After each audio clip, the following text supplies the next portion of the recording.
পৃথিবীতে আমাকে আপনাকে পাঠিয়েছেন পরীক্ষা করার জন্য। কি করার জন্য? পরীক্ষা করার জন্য। বলছিলাম নবী আলাইহিস সালামরা এই পৃথিবীর সর্বশ্রেষ্ঠ মানুষ, তাই তাদের পরীক্ষাগুলি আল্লাহ তাআলা সেইভাবে নিয়েছেন। হযরত ইব্রাহিম আলাইহিস সালামকে যখন তার বাবা তার কথা শোনে না, আয়াত পড়ছি ওয়াজকুর ফিল কিতাবি ইব্রাহিম, নবীজি আপনি ইব্রাহিমের কথা আপনি পৃথিবীর মানুষদেরকে জানিয়ে দেন। ইব্রাহিম আলাইহিস সালামের জন্ম যেই ঘরে যেই পরিবারে হয়েছিল, সেই পরিবারের সকলেই মূর্তি পূজক ছিল, সকলেই মূর্তির পূজা করত, মূর্তি বানাইতো। এমন একটা ঘরে দিনের দাওয়াত দেওয়া এত সহজ ছিল না। আল্লাহর পয়গম্বর ইব্রাহিম আলাইহিস সালামের পরীক্ষাটা কত কঠিন করে আল্লাহ নিয়েছিলেন একটু শুনে।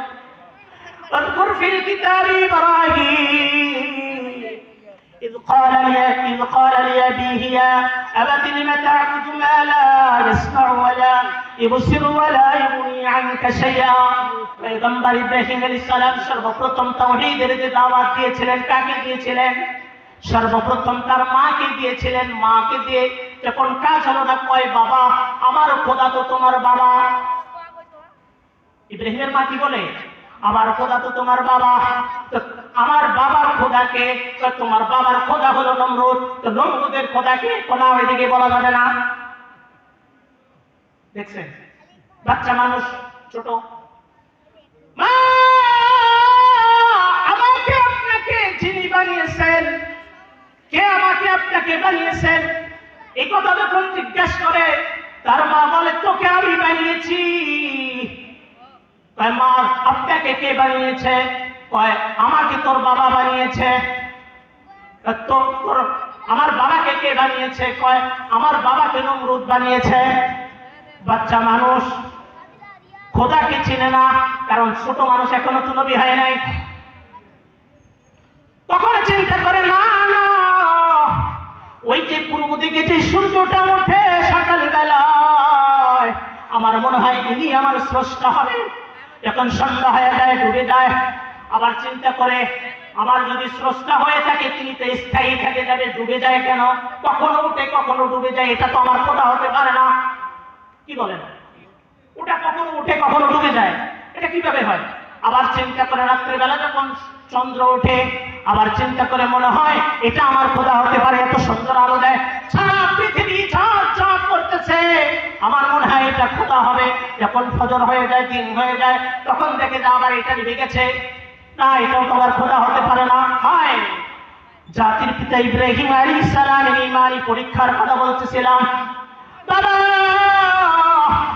আপনি কেন এতগুলি মূর্তির পূজা করেন? এতগুলি খোদার পূজা আপনি কেন করেন? এগুলির সামনে আপনি ধ্যান ধরে বসে থাকেন কেন?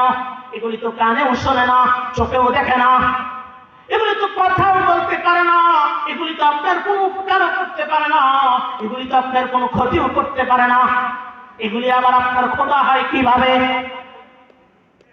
এ কথা বলে পরে আল্লাহ বলতেছে ইয়া লাকিন্নি ক্বাদ জাআনি মিনাল ইলমি মা লাম ইয়াতিকা ফাত্তাবি'নি আহদিকা সিরাতান সাবিয়্যা। এ বাবা এই ব্যাপারে আমার জ্ঞান আছে, আপনি যেগুলি করতেছেন এগুলি ভুল করতেছেন, আপনাকে আমি সঠিক রাস্তার দিক নির্দেশনা দিচ্ছি, আপনি এগুলি ছেড়ে দিয়ে সঠিক রাস্তায় চলে আসে। ইয়া বাতি লা তা'বুদিশ শাইতান, আমি তো দেখতেছি হে আমার বাবা আপনি তো মূর্তি নয়, শয়তানের রাস্তায় আপনি চলতেছেন, শয়তানের ইবাদত করতেছেন। ইয়া বাতি লা তা'বুদিশ শাইতান ইন্নাশ শাইতানা কানা লির-রাহমানি আসিয়া। আর শয়তানের পরিচয় আপনি জানেন, শয়তান হলো আল্লাহ তাআলার নাফরমান একজন ব্যক্তি। বাবা আপনি যে রাস্তায় চলতেছেন এটা তো শয়তানের রাস্তা, আপনি যেগুলি করতেছেন এগুলি শয়তানের কাজ, আর শয়তান হচ্ছে সবচেয়ে বড় নাফরমান, আর আপনি সেই পথে চলতেছেন। বাবা সময় আছে, আপনি ফিরে আসেন, আপনাকে যে রাস্তার যেই দিকে দিক নির্দেশনা দিচ্ছি এটাই হচ্ছে সঠিক রাস্তা।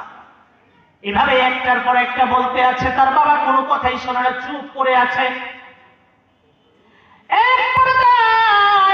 ইব্রাহিম আলাইহিস সালাম আখিরাতের ভয়, আল্লাহর ভয় দেখাতেছে। ইয়া আবাতি ইন্নী আখাফ أيمسك عذاب من الرحمن فتكون للشيطان وليا বাবা আপনি আল্লাহর আযাবকে ভয় করেন আল্লাহকে ভয় করে আল্লাহর ধরা বড় ধরা আল্লাহ যত বড় তার ধরাও তত বড় আল্লাহ যত বড় তার আযাবও তত বড় আল্লাহ যত বড় তার আযাবও তত কঠিন